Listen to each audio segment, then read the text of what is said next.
Pada pagi hari ini saya akan menjelaskan tentang materi dari kelompok 2, yaitu tentang Kerajaan Tarumanegara. Kerajaan Taruma adalah sebuah kerajaan yang pernah berkuasa di wilayah barat Pulau Jawa, dengan pusat kerajaan diperkirakan terletak di sekitar daerah Bogor, sekarang pada abad ke-4 hingga abad ke-7 Masehi. Dalam catatan sejarah dan peninggalan artefak di sekitar lokasi kerajaan, terlihat bahwa pada saat itu Kerajaan Tarumanegara adalah kerajaan Hindu beraliran Wisnu.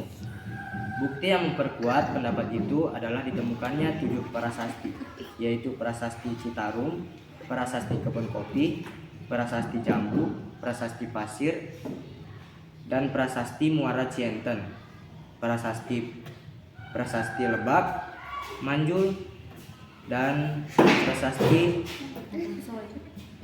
Tugu di Jakarta. Ketujuh prasasti itu ditulis menggunakan huruf Pallawa dan menggunakan bahasa Sanskerta. Kerajaan Tarumanegara diperintah oleh Raja Purnawarman. Pengaruh agama Hindu dan adanya berita dari Tiongkok membuktikan bahwa Kerajaan Tarumanegara telah mengadakan hubungan dengan luar negeri. Adanya hubungan dengan luar negeri menyebabkan kehidupan masyarakat Tarumanegara bertambah maju, baik di bidang ilmu pengetahuan maupun bidang perdagangan.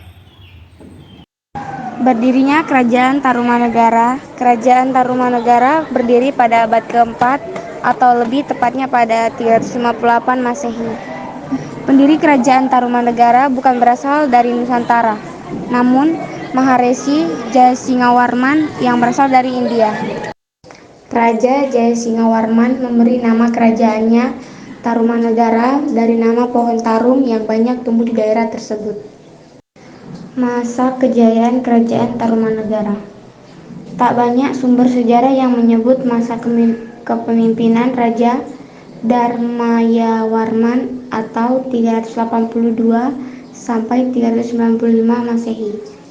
Catatan sejarah justru banyak menyebut kepemimpinan Raja ketiga, yaitu Purnawarman, sebagai raja yang berhasil membawa Kerajaan Tarumanegara mencapai kejayaan. Raja-raja Kerajaan Tarumanegara. Yang pertama Jayasingawarman, yang kedua Dharmayawarman, yang ketiga Purnawarman, yang keempat Wisnuwarman, yang kelima Indrawarman, yang keenam Candrawarman, yang ketujuh Suryawarman, yang kedelapan Kertawarman, yang ke-9 Sudawarman, ke-10 Hariwangsawarman, yang ke-11 Nagajayawarman, yang ke-12 Linggawarman. Berikut ini adalah gambar wajah Raja Dharmayawarman. Dan materi selanjutnya akan dijelaskan oleh teman saya. Kemunduran Kerajaan Tarumanegara. Dalam naskah Wangsakerta, Linggawarman adalah raja terakhir Tarumanegara. Pada tahun 669, Linggawarman digantikan menantunya. Terus bawah Linggawarman mempunyai 2 anak putri. Yang sulung bernama masih menjadi istri terus bawah. Dan yang kedua bernama Sobakancana menjadi istri Gapunta Hayang Sri Jayanasa, pendiri kerajaan Sriwijaya. Terus bawah yang berasal dari kerajaan Sunda menggantikan tuannya menjadi penguasa Tarumanegara yang ke-13. Demikian para ahli sejarah lainnya juga mempunyai pendapat bahwa Tarumanegara mulai melemah setelah mendapat tekanan dari kerajaan Sriwijaya yang terus melakukan ekspansi pada sekitar abad ke-7 Masehi. B. Kehidupan sosial ekonomi. Masyarakat Tarumanegara dibedakan atas 2 golongan. Pertama, golongan masyarakat yang berbudaya dan berlatar belakang agama Hindu. Kedua, golongan masyarakat yang beragama asli kehidupan ekonomi.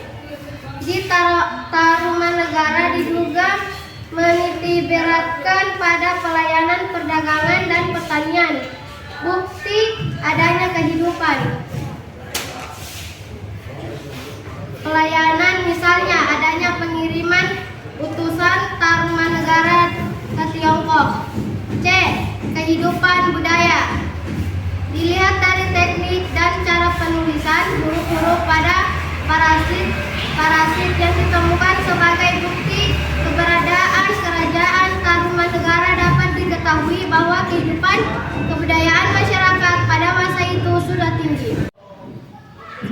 7. Peninggalan kerajaan Tarumanegara. Yang pertama, Prasasti Ciaruteun.